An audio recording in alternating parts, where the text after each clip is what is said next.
புதுச்சேரி சுயேட்சை எம்எல்ஏக்கள் கொண்டு வந்த நம்பிக்கையில்லா தீர்மானத்திற்கு திமுக ஆதரவு அளிக்காது. வேடிக்கை பார்ப்போம். திமுக அமைப்பாளரும் எதிர்க்கட்சி தலைவருமான சிவா அறிவிப்பு. புதுச்சேரி சட்டமன்ற சபாநாயகராக மணவெளி தொகுதியைச் சேர்ந்த பாஜக எம்எல்ஏ ஏம்பலம் செல்வம் உள்ளார். சபாநாயகர் செல்வம் விதிகளையும் மரபுகளையும் மீறி செயல்படுவதாக கூறி அவர் மீது சுயேட்சை எம்எல்ஏக்கள் நேரு, அங்காளன் ஆகியோர் நம்பிக்கையில்லா தீர்மானம் கொண்டுவரக் கோரி சட்டசபை செயலரிடம் மனு அளித்துள்ளனர். சுயேட்சை எம்எல்ஏக்களின் நம்பிக்கையில்லா தீர்மானத்தின் மீது சட்டமன்றத்தில் விவாதம் நடைபெறும் என சபாநாயகர் செல்வம் அறிவித்துள்ளார். இந்நிலையில் புதுச்சேரி காங்கிரஸ் தலைவர் வைத்திலிங்கம் எம்பி சபாநாயகர் மீதான நம்பிக்கையில்லா தீர்மானத்தை ஆதரிப்போம் என அறிவித்துள்ளார்.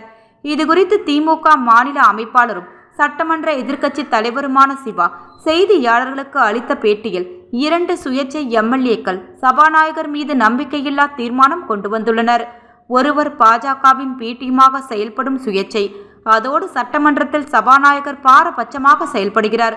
ஒருதலை பட்சமாக நடக்கிறார் என்றால் தீர்மானத்தை கொண்டு வரலாம். சபாநாயகர் வழங்கும் தீர்ப்பும் எதிர்க்கட்சிகளுக்கு பேசுவதற்கு வாய்ப்பு வழங்காவிட்டால் நம்பிக்கையில்லா தீர்மானம் கொண்டு வரலாம். தற்பொழுது சுயேட்சை எம்எல்ஏக்கள் கொண்டு வந்துள்ள தீர்மானத்தில் உள்நோக்கம் இருப்பதாக தெரிகிறது. ஒருவேளை அவர்களின் உள்நோக்கம் நிறைவேறினால் தீர்மானத்தை வாபஸ் பெற வாய்ப்புள்ளது. இதனால் நம்பிக்கையில்லா தீர்மானத்துக்கு திமுகவின் ஆதரவு இல்லை. வேடிக்கை பார்ப்போம் என்றார்.